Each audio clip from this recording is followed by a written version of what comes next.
मित्रांनो, आज मी तुमच्याशी फार गोड बोलायला आलो नाही. आज मी तुम्हाला सत्य सांगायला आलो आहे. कडू असू शकतं, पण आयुष्य बदलणारं आहे. माणसाचं मन खूप ताकदवान असतं. इतकं ताकदवान की ते तुम्हाला राजा बनवू शकतं आणि तेच मन तुम्हाला गुलामही बनवू शकतं. मनाचं एक वैशिष्ट्य आहे.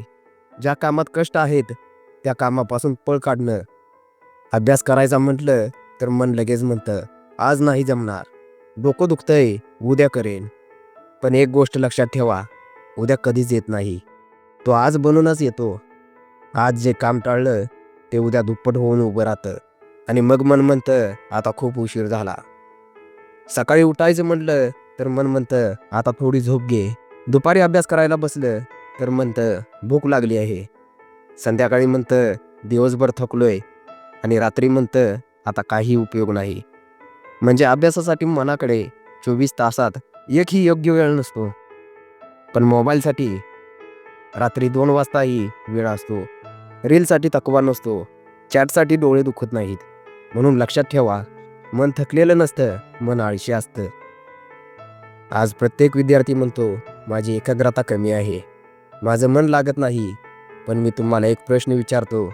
तुमचा आवडता सिनेमा सुरू झाला, तर 3 तास लक्ष लागतं का नाही? आवडता खेळ, आवडती मालिका, आवडता मोबाईल गेम, तिथं लक्ष लागतं ना. मग समस्या एकाग्रतेची नाही, समस्या आहे प्राधान्याची. आज सगळे विद्यार्थी एकाच कॉलेजमध्ये असतात, एकाच वर्गात बसतात, एकाच पुस्तकातून शिकतात. तरी काही जण टॉपर होतात आणि काही जण ॲव्हरेज राहतात. का? कारण बुद्धी वेगळी नसते, घरची परिस्थिती वेगळी नसते. फरक असतो दैनंदिन निवडींचा. दररोज सकाळी एक निवड असते, उठायचं की झोपायचं.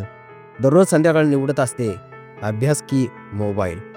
आणि दररोज रात्र निवडत असते, उद्यासाठी तयारी की कारण. ही छोटी छोटी निवड आयुष्य घडवते, कळतही नाही आणि 2-3 वर्षे निघून जातात. मग अचानक प्रश्न पडतो, मी कुठे चुकलो? चूक एकाच ठिकाणी असते, मनाचं ऐकलं. मन म्हणतं जे सोपं आहे ते कर, शिस्त म्हणते जे गरजेचं आहे ते कर. मन म्हणतं आज मजा कर, शिस्त म्हणते आज मेहनत कर, उद्या मजा कर. मन तात्काळ सुख देतं, शिस्त दीर्घकाळाचं यश देतं. सुरुवातीला अभ्यास कंटाळवाणा वाटतो, डोळे जड होतात, डोकं दुखतं, मन उठायला सांगतं. पण तुम्ही जर त्या क्षणी मनावर विजय मिळवला, तर लक्षात ठेवा, तो 1 तास तुमचं भविष्य बदलू शकतो. संघर्षाशिवाय कोणीही मोठा झालेला नाही. हिरा देखील दबावाखालीच चमकतो. आज थोडं दुखेल, आज थोडं एकटं वाटेल, आज मित्र मजा करताना दिसतील. पण उद्या तेच मित्र तुमच्याकडे पाहून म्हणतील, हा वेगळा आहे. यश मिळाल्यावर कोणी विचारत नाही, तू किती झोप घेतलीस? लोक विचारतात, तू कसं केलंस? म्हणून स्वतःला एक प्रश्न विचार, मी आज काय निवडलं? सुख की भविष्य? कारण ज्याला खरंच काहीतरी करायचं असतं, तो वेळ काढतो. आणि ज्याला काहीच करायचं नसतं, तो कारण शोधतो. आजपासून एकच निर्णय घ्या, मन नाही ऐकायचं, शिस्त ऐकायची. आज अभ्यास करायचा, आज मेहनत करायची, आज स्वतःवर काम करायचं. कारण हजारो लोकांवर विजय मिळवण्यापेक्षा स्वतःच्या मनावर विजय मिळवणं हेच खरं यश आहे. जय हिंद, जय महाराष्ट्र.